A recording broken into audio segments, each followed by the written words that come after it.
Today we are talking about succession sowing. I got this idea from Philip Hurst, who does this, and it seems to make just great sense to me. So, what I'm doing here is filling a 72 cell flat uh, with 12 different varieties that I intend to sow every 3 weeks.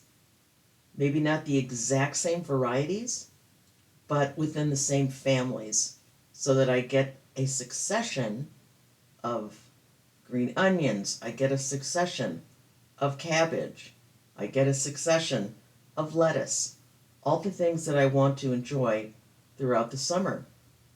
So I'm going to show you my varieties that I've kind of come up with. Bull's blood beets, one of my favorite, not even so much for the beets, but for the greens. They are incredibly dark red. They are delicious. They're lovely in a salad. They're lovely sauteed with olive oil and garlic.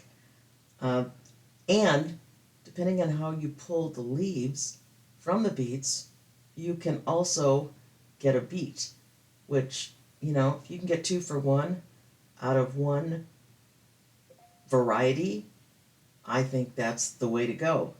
So I did get a lot of beets as I did this last year, but I want to be so much more intentional about how regularly these things go in the ground.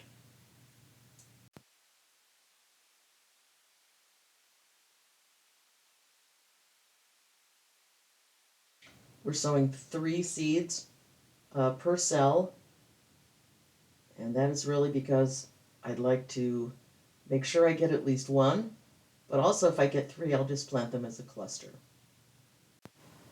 Now we're moving on to broccoli rabe. I have decided this year that I'm not going to grow any broccoli for heads of broccoli.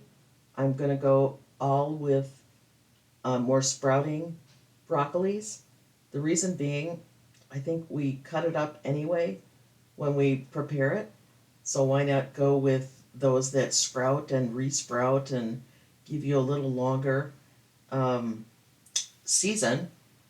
So now that since we're going into spring here, my first one is going to be broccoli rabe, but I do have a schedule of broccolis that I will be sowing every 3 weeks to accommodate for the weather that we are heading into.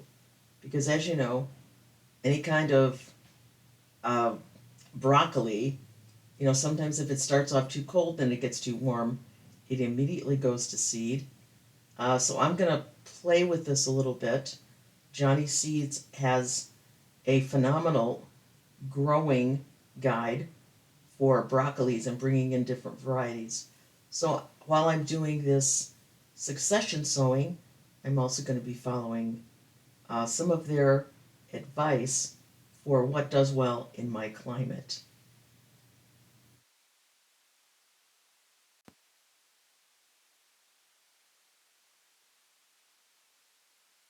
Now we're moving on to golden Detroit beets.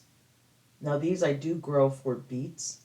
I find the goldens to be a little less earthy and have a little more flavor than the red beets. So I do want to have a consistent succession of these beets throughout the summer. And again, we're going to be planting 3 seeds per cell, and depending on what comes up, they will all be planted pretty happily together.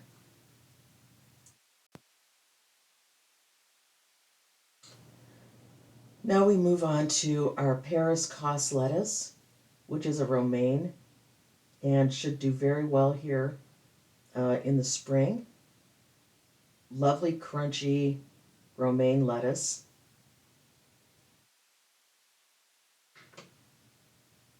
Now, what I'm not worrying about in this succession sowing is when their harvest date is.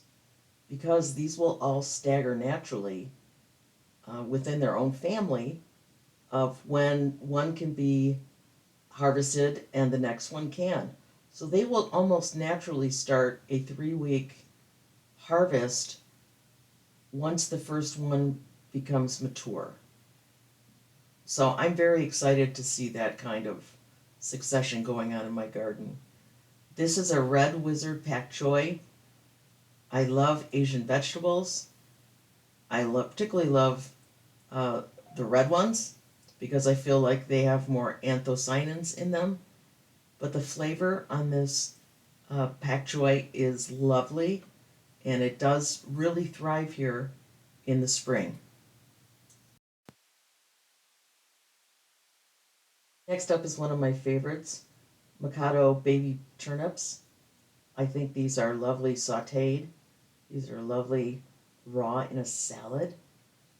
They grow very, very well almost throughout the year for me. So I am very excited to add these baby turnips to my rotation. Here we are with Choy Sum, which matures in 50 days. It is a wonderful Chinese green.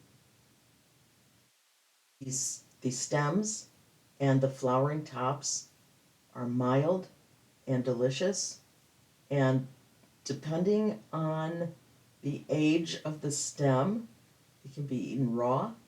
Um, but I personally like to pick these just about on their 50th day because they're obviously really at their prime and really enjoy those in stir fries. Now, this is a first for me. I am trying to succession sow Brussels sprouts. And I grow Brussels sprouts more for their leaves than necessarily for producing a sprout. But I also think if I do this successionally, I have a much better chance of bringing some sprouts well to maturity and maybe could get a few. But I am really less interested in the sprout than I am in their delicious greens. The main reason I'm not interested in getting them to become sprouts is that I can get sprouts, organically grown sprouts here, at a very great price, and I don't have to dedicate that much room. I mean, I'm somewhat limited in what I can grow, so I don't want to give up room to such a long crop if I don't need to. Now, next is my favorite lettuce. This is Merlot lettuce. It's a lovely, deep red, has a little bit of a frilly edge, but it has a nice, crunchy stem, which I really enjoy. It grows the best here in the spring, but then I move to other red lettuces like this for summertime growing. This is a new variety for me, Granaat Chinese cabbage. It doesn't have the classic shape of, what we would call a Napa cabbage here, but I loved the tall leaves. I just thought that might be really fun to play with in the kitchen. So I am very excited to see how these are going to do. But I think there will always be a form of cabbage in my succession sowings because if nothing else, I enjoy the leaves. I enjoy using Chinese cabbage, particularly for making kimchi.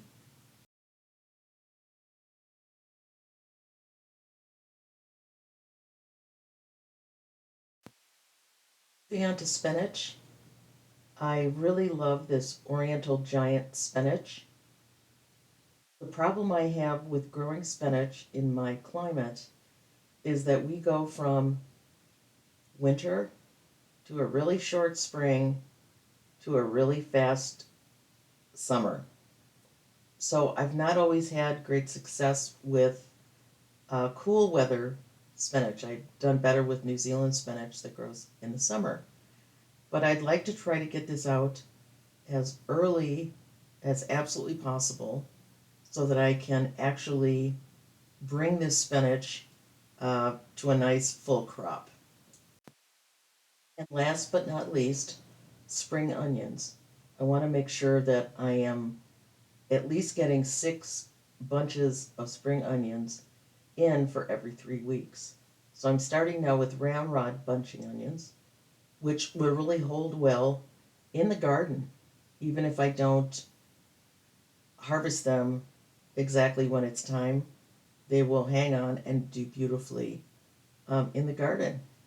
So I'm sowing like a little bunch of about six to 10 seeds per. So it's kind of like getting a bunch of onions.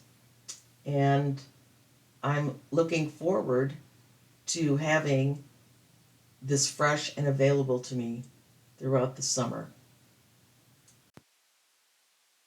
So the succession sowing flat has begun.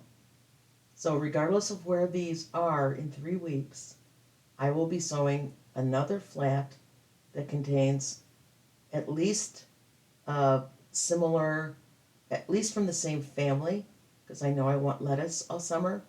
I'd like cabbages. I want leaves. I want spring onions. Uh, so kind of pick. So if you want to try this, pick. It doesn't have to be 12. It could be 3 things that you'd like to have available all summer. And let's try this by planting those every 3 weeks, regardless of what the last tray looks like, and date them and know what your order is so that you can then start hardening them off and getting them out into the garden. So I will keep you posted on this. I will show you when it's been 3 weeks from this one, what we're sowing in the next one. We already have the varieties picked out for the next 2 sowings because I'm just trying to watch the weather and see when I need to bring in more of the summer things. So, anyway, hope you give this a try. Again, this is my first time doing this, and great thanks to Philip Hurst for such a wonderful idea. So, thank you for watching. This is Audrey from Real Food Comes Dirty, and we will see you as the sowing season continues. Good luck!